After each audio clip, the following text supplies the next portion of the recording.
Behind the velvet drape, where the light of the sconces dared not fully reach, I stood, a silent witness, as I have stood through generations, watching the ebb and flow of power.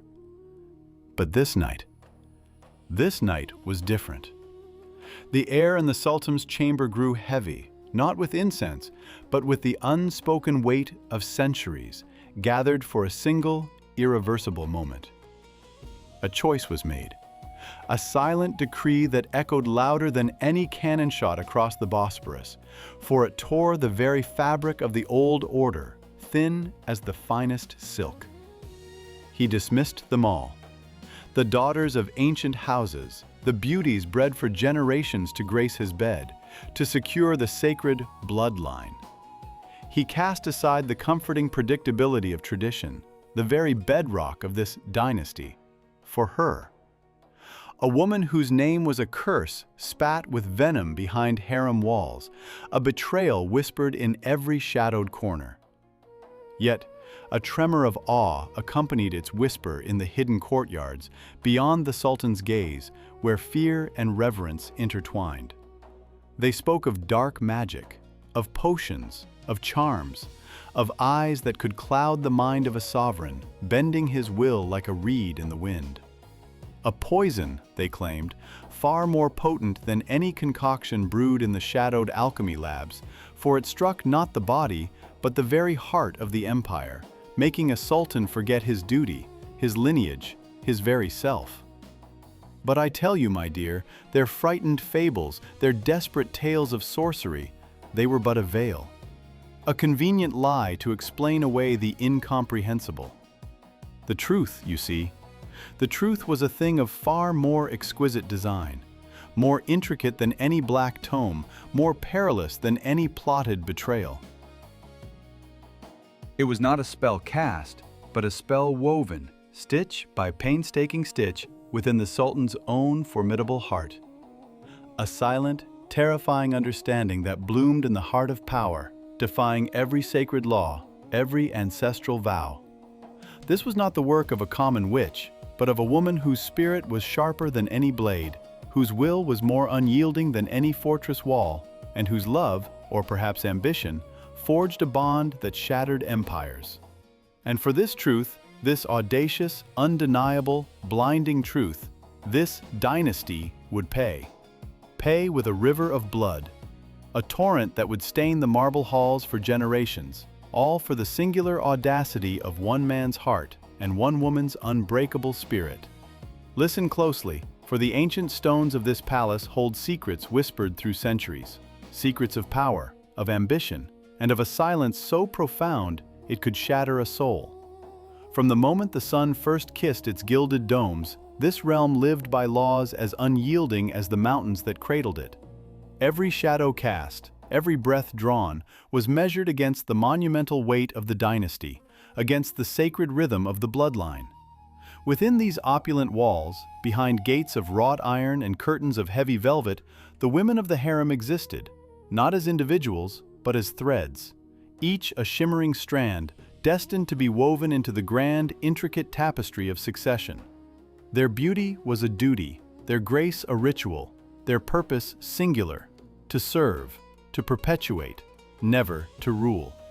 Polished rituals governed their every waking moment, from the delicate tilt of a chin to the precise angle of a genuflection. Silk scarves fell with a whisper, a silent dignity that spoke of generations of obedience. Even the offerings of sherbet, sweet, cool, refreshing, held a dual promise, a balm for the palate or a chilling farewell. For in this world, where prestige was the very air they breathed, and blood the ink that wrote their destinies, every gesture carried the weight of life or death. Every smile, a potential mask. Every silence, a weapon forged in the shadows. Then she arrived. Not with the soft tread of submission, nor the veiled gaze of deference. She came not as a thread to be woven, but as a discordant note in a perfectly tuned symphony. A tremor in the earth, where centuries of order had known only calm. Her presence was not merely a rebellion, it was an earthquake, a seismic shift that threatened to crack the very foundations of this golden cage. She did not play by the rules, she broke them. With a spirit as untamed as the wild winds that swept across the steppes from which she was torn, she dared to speak where only echoes were permitted. She dared to look, to challenge, to exist not as a means to an end, but as a force. The Sultan, whose life was a meticulously constructed edifice of silent obedience and predictable desires, felt her presence like a sudden, searing flame. He had known power, wielded it with the cold precision of a master craftsman. He had seen countless women, beautiful, ambitious, eager to melt into the contours of his will. But in her, in this audacious, defiant woman, he saw something else entirely. Something dangerous, yes, but undeniably captivating. Her insolence was not a flaw, it was a mirror, reflecting a part of himself he had long suppressed, or perhaps never truly known. His heart, a drum that had beaten a steady, unyielding rhythm of control and conquest, stumbled. A new cadence began, erratic, insistent, foretelling a storm unlike any he had ever weathered. For in her, this rebel, he glimpsed not just a challenge to his authority, but a challenge to his very soul. And in that glimpse, the ancient, unshakable laws of the palace began to tremble. What power could compel a man, a sultan, to gaze upon such defiance not with wrath, but with a stirring of something akin to awe? What spell had she cast, this woman who dared to stand apart, against the tide of tradition and the expectations of an empire? The air itself thickened, heavy with unspoken questions. The dynasty, once so certain, now held its breath. The Sultan. He had known the cool touch of silk, the whispered devotion of 1,000 women. Their gazes lowered, their voices practiced melodies of subservience. They moved through his chambers like shadows, their beauty a fragile ornament, their ambition a silent, often venomous undercurrent. A dance of poison and perfume played out in the gilded cage of his harem. He had heard the pleas of kings, seen empires tremble. Yet adulation, endless and identical, had begun to taste like ash. He was a god to them, a distant sun. In that divine isolation, he was utterly, profoundly alone. Sated, yes, but empty. Then came her, a contradiction, a storm in human form. Not a delicate blossom, but a wildfire ignited in the palace's heart. A slave, yes, bought and bound, yet her spirit wore no chains. She dared to look, truly look, into the eyes of the sovereign of 3 continents. Not with the false reverence of a deity, but with the searing scrutiny of one human soul encountering another. Her gaze was a challenge, a question, an equal's demand. Do you comprehend the audacious insolence of such an act? She did not bow. Not in spirit, nor in conversation. Her laughter, a defiant peal in a court accustomed to hushed tones. Her words, sharp as a forgotten dagger, carving truths where others spun silken lies. She argued, she challenged. Her intellect mirrored his own, a dangerous mirror held up to absolute power. She offered him not the soft lullaby of peace, but the exhilarating roar of a tempest. No gentle comfort, no tranquil harbor. Instead, she laid before him the brutal honesty of her mind, the untamed passion of her heart. A dialogue of equals, a concept unheard of within these gilded halls, a blasphemy to the very foundations of his dynasty. What magic was this, I often wondered, from my perch in the quietude of these stone walls, a silent witness? Was it some dark enchantment? A potion brewed in forgotten lands, its tendrils snaking through his will? Or merely the raw, untamed essence of a woman who saw past the crown, past the divine mandate, to the man beneath? She asked for nothing less than his attention, his respect, his future. She sought to redefine his world, to stand beside him, not behind, a partner in the perilous game of power. A rebel, demanding not just a place, but a throne for her fierce heart.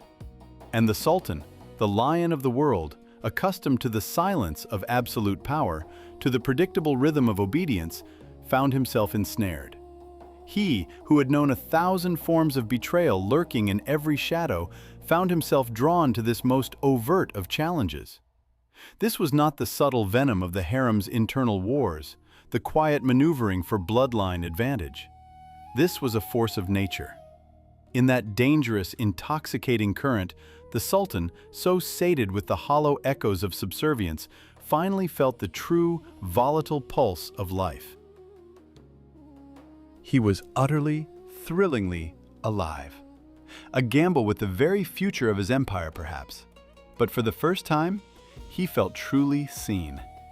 And in that recognition, perhaps, lay the deepest magic of all.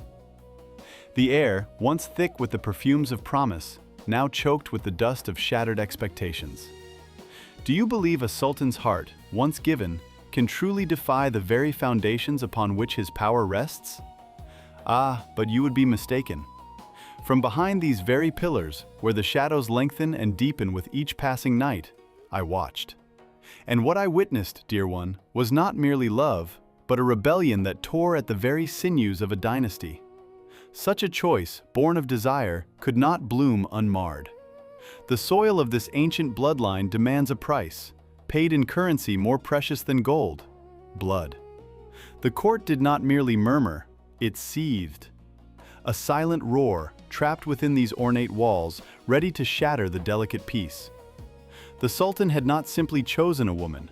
He had broken faith with the immutable laws of his ancestors, laws etched not in parchment, but in the very stones of this palace, consecrated by centuries of tradition.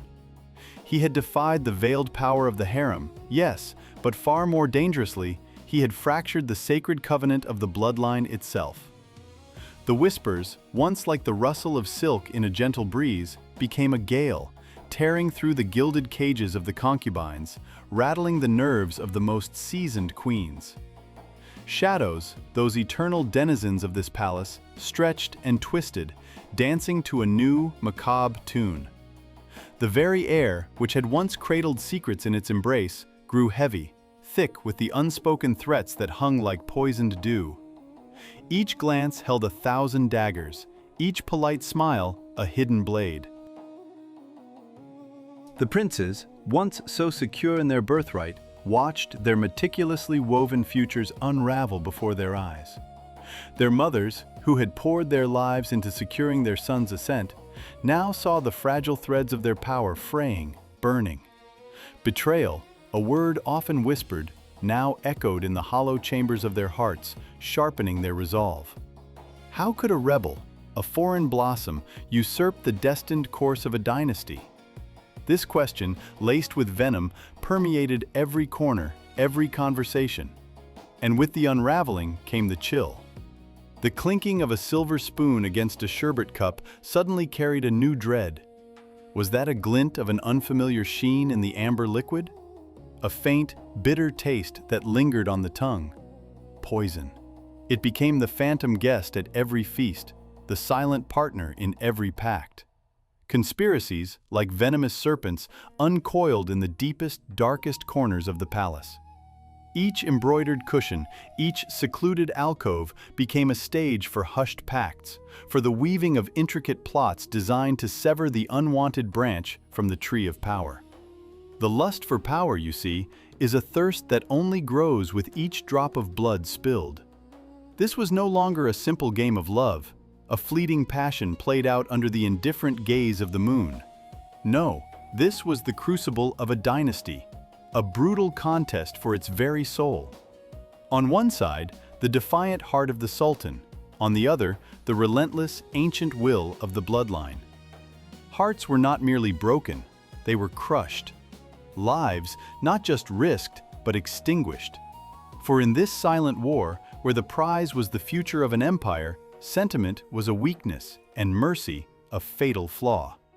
And those who dared to stand in the path of this swirling tempest? Those who raised their voices, even in the softest protest? They simply vanished. Like smoke, dissipating into the vast, indifferent expanse of the imperial city. Without a trace. forever silenced. The palace, you see, keeps its secrets well. And its dead, even better. So, what was it then? This force that gripped the Sultan's heart, twisting the very course of an empire like a river diverted by a sudden, violent storm.